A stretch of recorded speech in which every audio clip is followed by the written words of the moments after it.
Belum tentu itu. Ada orang-orang yang jenis-jenis tertentu yang dia maksiat tapi Allah kasih. Tapi ada jenis-jenis orang yang justru ketika Allah ridho sama dia justru Allah nggak kasih.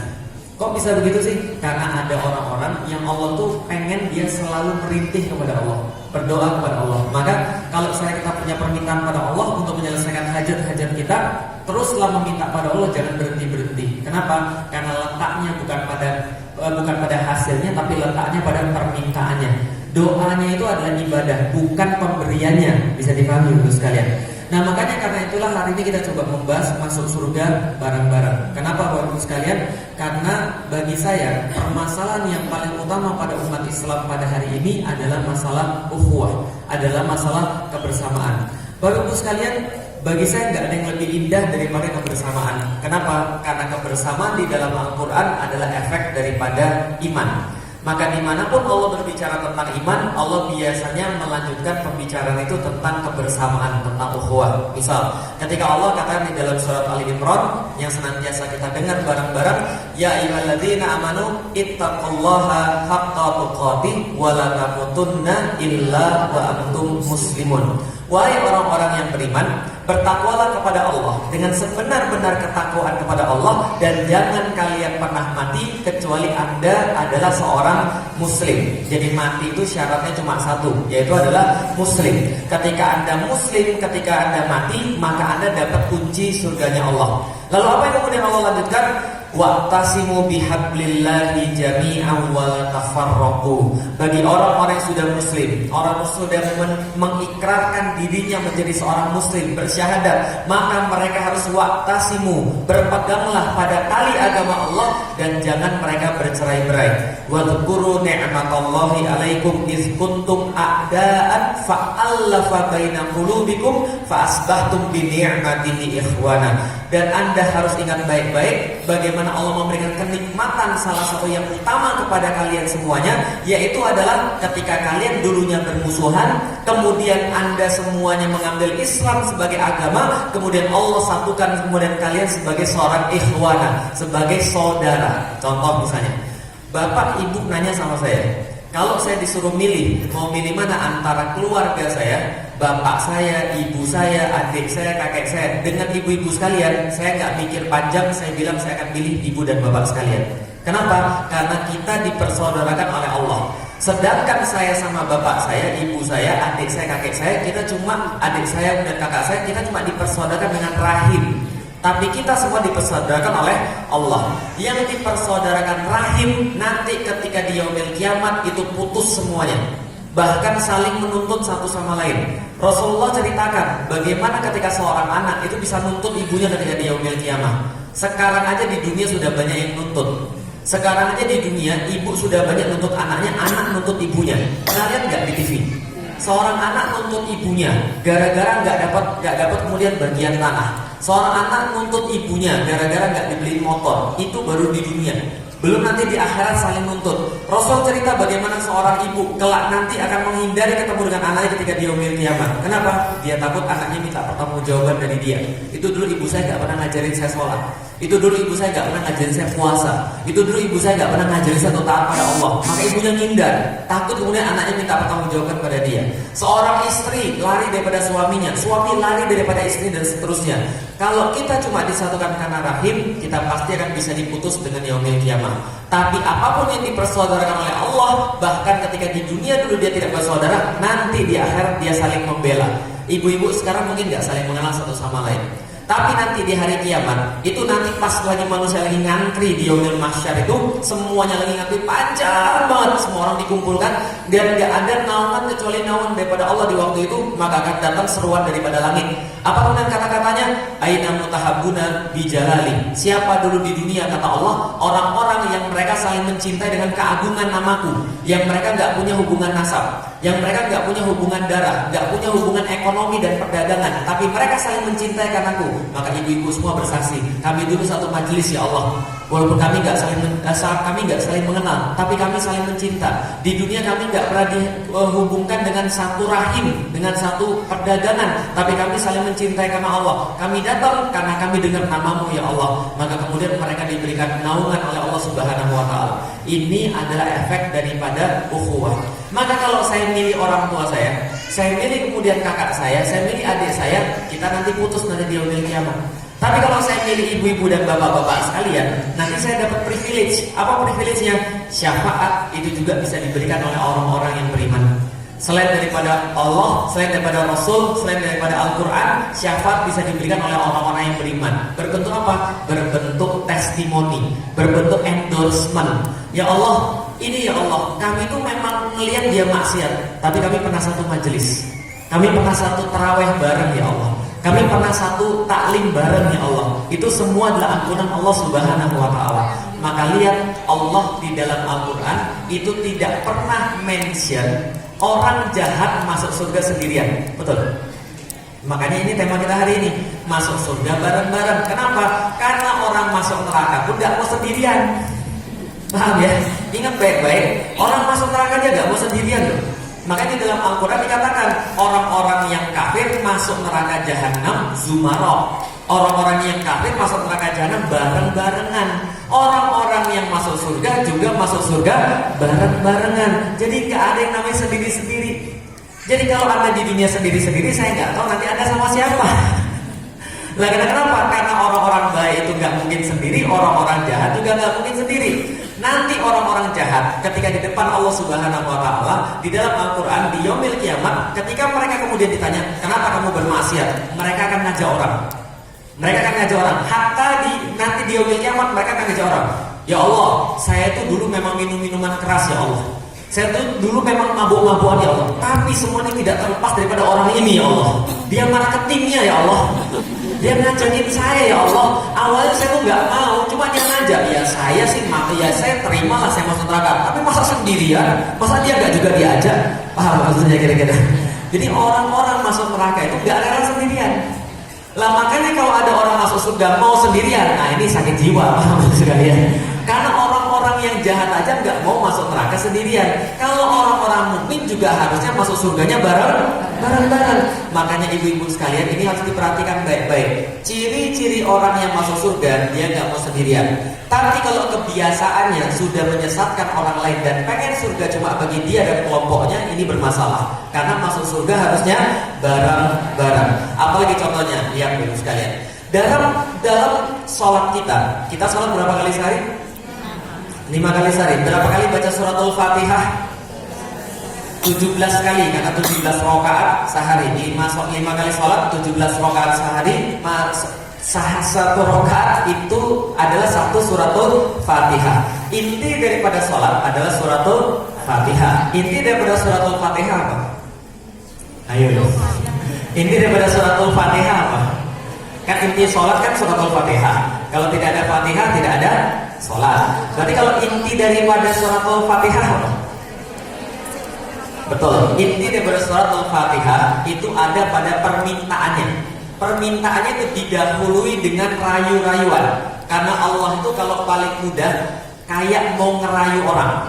Kalau seorang laki-laki kayak mau ngerayu perempuan. Kalau perempuan mau ngerayu laki-laki. Kalau laki-laki mau sesuatu pada perempuan, nggak mungkin dia langsung minta, pasti dirayu dulu. Umi kayaknya hari ini pakainya bagus. Semuanya pasti ada maunya. Misalnya contoh, ngerayu dulu. Maka ayat-ayat yang awal itu adalah ayat-ayat rayuan. Misalnya contoh kita bilang, Alhamdulillahi Rabbil Alamin. Ya Allah, Engkau adalah pemilik seluruh alam, bukan hanya satu alam. Manusia taunya cuma satu alam semesta, tapi Allah punya banyak sekali alam-alam yang kita nggak tahu, dan Allah penguasa semuanya. Ar-Rahmanir Rahim. Ya Allah, Engkau maha pengasih, Engkau maha penyayang. Kasih sayangmu itu benar permanen. Kasih sayangmu itu sangat besar. Gak ada satupun makhluk yang benar bisa menyayangi itu. Kalau sampai makhluk menyayangi kita saja, kita sayang sama makhluk itu, apalagi Allah Subhanahu wa Ta'ala. Maliki Yaumiddin. Engkau kelak pemilik hari kiamat, penentu hari kiamat. Tidak ada yang punya koneksi selain Engkau pada saat itu ya Allah. Baru setelah kita ngerayu Allah semuanya itu, Iyyaka na'budu wa iyyaka nasta'in. Setelah kami mengetahui Engkau ya Allah, mengetahui kasih sayangmu ya Allah, bagaimana kasih sayangmu pada umatmu ya Allah, boleh nggak kami nyembah Engkau ya Allah? Dan kalau boleh ya Allah, tolong kami gimana caranya untuk menyembah Engkau ya Allah. Dan kalau kami sudah menyembah Engkau ya Allah, boleh nggak kami minta sesuatu pada Engkau ya Allah? Itu adalah kemudian intinya. Nah, kalimat intinya kemudian diekspresikan dalam kata-kata ihdinas siratal mustaqim. Tapi coba perhatikan baik-baik. Alhamdulillahi Rabbil Alamin. Dalam bahasa Arab artinya adalah, dalam bahasa Indonesia, Alhamdulillah, segala puji hanya milik Allah, Rabbul Alamin, yaitu adalah Tuhan penguasa semesta alam. Pertanyaan saya, ada nggak subjeknya di situ? Ada nggak subjeknya di situ? Pelakunya siapa, ada nggak? Allah. Segala puji hanya milik Allah, Tuhan pencipta semesta alam. Ada subjeknya di situ? Nggak ada. Yang ada siapa? Allah sebagai objek yang dipuji. Berarti Allah itu tetap terpuji mau ada orang mau nggak ada orang. Anda mau memuji Allah, Anda nggak mau memuji Allah, terserah. Allah tetap terpuji karena di situ nggak ada subjeknya. Ar-Rahman Ar-Rahim, yaitu adalah yang maha pengasih dan yang maha penyayang. Ada subjeknya lagi di situ? Nggak ada. Yang ada objeknya itu adalah Allah Subhanahu wa Ta'ala. Maliki Yaumiddin, pemilik hari kiamat, ya, hari mahsyar. Ada subjeknya di situ? Nggak ada. Mulai ada subjek itu justru pas yang bilang tadi, ketika sudah puji-pujian semua, rayu-rayuan semua, baru muncul subjek. Iyyaka na'budu wa iyyaka nasta'in. Kepada Engkau kami beribadah dan kepada Engkau kami meminta. Baru muncul subjek. Pertama kali dalam surat Al-Fatihah, subjek itu muncul bukan atas nama saya, tapi atas nama. Dari situ Allah sudah sangat jelas-jelas mengatakan Allah perlu Anda minta bareng-bareng. Kenapa? Supaya Allah ketika penuhi juga bareng-bareng. Dari situ kemudian saya mikir, ya Allah, tahun kemarin saya baru sadar, itu maksudnya salah satu hadis, Allah itu pemalu.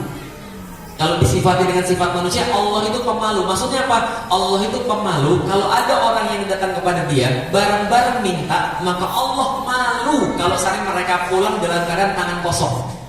Nah, maksudnya, contoh kayak begini deh misalnya, Anda datang ke rumah orang kaya, datang ke sana aja bertamu, kira-kira pulang Anda diberikan sesuatu atau tidak? Pasti Anda diberikan sesuatu, minimal dikasih minum. Kenapa? Orang yang kaya itu kalau kayanya benar pemalu, bagus sekalian. Masa datang terus pulang dengan tangan hampa? Nah, kalau orang kaya aja modelnya kayak gitu, apalagi Allah. Maka kalau Allah didatengin bareng-bareng, itu Allah malu kalau tidak mengabulkan doa orang bareng-bareng itu. Paham Bapak Ibu sekalian? Maka kalau mau minta sama Allah, lebih banyak, lebih bagus. Kenapa? Allah malu tidak memenuhi permintaan kita bareng-bareng. Bisa dipahami sampai di sini? Tapi malunya tolong dikasih tanda kutip. Berarti bukan malu kayak kita, bukan. Tapi ya Allah yang punya sifat seperti itu. Itu disampaikan dalam hadis. Nah, maka kalau kita beribadah pada Allah, Allah sampaikan di dalam Al-Quran, tidak bisa kita beribadah sendiri. Kenapa? Dalam suratul Fatihah saja Allah sudah katakan Iyyaka na'budu, kepada Engkau kami semua beribadah, wa iyyaka nasta'in. Maka semakin banyak orang meminta, semakin besar kemungkinan Allah akan kabulkan permintaannya. Maka kalau sholatnya minta hujan istisqa, maka sholatnya sendiri atau bareng-bareng? Semakin banyak penduduk negeri itu berdoa, semakin mudah Allah menurunkan kebaikan pada penduduk negeri itu. Tapi kalau berdoa cuma satu, cuma dua, kalau orangnya soleh mungkin iya. Tapi kalau kita kira-kira soleh atau enggak? Itu kayaknya sulit. Nah, kenapa? Bareng-bareng aja belum tentu dapat, apalagi sendirian. Ini maksudnya agama Islam adalah agama yang bareng-bareng. Agama Islam adalah agama yang ukhuwah. Maka iman itu senantiasa dilanjutkan dengan ukhuwah. Contoh lagi misalnya dalam surat Al-Kahfi, Allah Subhanahu wa Ta'ala menyampaikan di dalam surat Al-Kahfi, innahum fityatun amanu bi rabbihim wa zidnahum huda wa rabbatna ala qulubihim idh qamu faqalu rabbuna rabbus samawati wal ard. Allah katakan mereka adalah anak-anak muda. Ya walaupun ibu-ibu di sini belum muda, sudah tidak muda lagi, saya nggak apa-apa. Tapi ini masih berlaku. Kemudian ayatnya, innahum fityatun adalah mereka anak-anak yang muda, amanu bi rabbihim. Mereka beriman pada Allah Subhanahu wa Ta'ala, wa zidnahum huda, dan Allah tambahkan hidayah buat mereka. Hidayah buat apa? Wa rabatna ala qulubihim, dan kami ikat hati-hati mereka. Dan kami persatukan hati-hati mereka. Setelah hati-hati mereka bersatu, mereka menjadi kuat, mereka menjadi bareng. Qamu faqalu rabbuna rabbus samawati wal ard. Maka mereka bisa satu suara. Mereka bisa ngomong bareng-bareng. Apa mereka ngomongkan? Kami punya Tuhan, Tuhan yang maha kuasa. Tuhan kami pencipta langit dan bumi. Tuhan kami yang meninggikan langit, meluaskan bumi. Tuhan kami yang memiliki segala-galanya. Kekuatan datang daripada iman. Lalu Allah mempersatukan hati mereka, menjadikan mereka bareng-bareng berdakwah untuk jalan Allah Subhanahu wa Ta'ala. Bisa dipahami di sini? Berarti apa yang paling penting setelah iman? Yang paling penting setelah iman adalah ukhuwah. Tapi Ustaz, ukhuwah itu sulit Ustaz. Ya iya, makanya kalau sulit itu hadiahnya surga. Lah kalau mudah hadiahnya ngejikom, paham gak sekalian? Lah justru menjaga ukhuwah ini yang memang susah banget. Tapi Ustaz harusnya kan muslim nggak begitu Ustaz. Muslim kok gitu sih, tetangga kok gitu. Ya itu justru masalahnya. Ada orang nanya pada saya, Ustaz harusnya kan saudara itu kan saling sayang, harusnya saudara itu kan bisa mengerti. Tapi ternyata nggak begitu di dalam Al-Quran. Di dalam Al-Quran Allah sampaikan justru ujian yang paling berat dalam urusan ukhuwah justru datang daripada saudara. Justru datang daripada saudara, bukan dari yang lain. Contoh, saya pasti persekusi di Bangil, di Pasuruan 2 tahun yang lalu. Itu sedihnya minta ampun. Ya gimana gak sedih? Jamaah sudah nunggu 2000 orang di masjid. Nunggu sedari pagi. Saya sudah dari pagi ke sana, terus diusir keluar. Mau balik sana, saya bilang sama orang-orang, saya bilang sama polisi, Pak, saya cuma perlu 5 menit aja Pak, nyapa mereka. Kasihan Pak, mereka sudah datang. Masa 5 menit aja nggak boleh? Nggak boleh, harus pergi. Akhirnya saya buat kemudian video call. Video call saya buat sedih banget. Terus kemudian setelah itu kemudian saya baca Quran. Kenapa? Karena harusnya Quran itu adalah hiburan bagi orang-orang yang sedih. Kok bisa begitu? Rasulullah itu paling sedih hidupnya. Rasulullah paling banyak cobaan hidupnya. Itu baca Quran itu aja terhibur. Nah kalau anda baca Quran nggak terhibur, sekeras apa hati anda? Nah saya baca Al-Quran itu langsung dapatnya surat Yusuf. Surat yang menceritakan Nabi Yusuf, kemudian menceritakan pas ketika saudara-saudaranya harus diterimanya, padahal saudara-saudara itu yang buat masalah pertama kali. Lihat ya, cobaan paling berat itu datang daripada saudara. Itu yang Allah sampaikan di dalam kisah Nabi Yusuf, dan yang Allah sampaikan dalam kisahnya Ashabul Kahfi, bahwa sesungguhnya yang namanya saudara itu justru yang paling harus kita sabari. Kenapa? Lihat Yusuf. Yusuf itu lahir itu sudah lebih daripada saudara-saudaranya yang lain.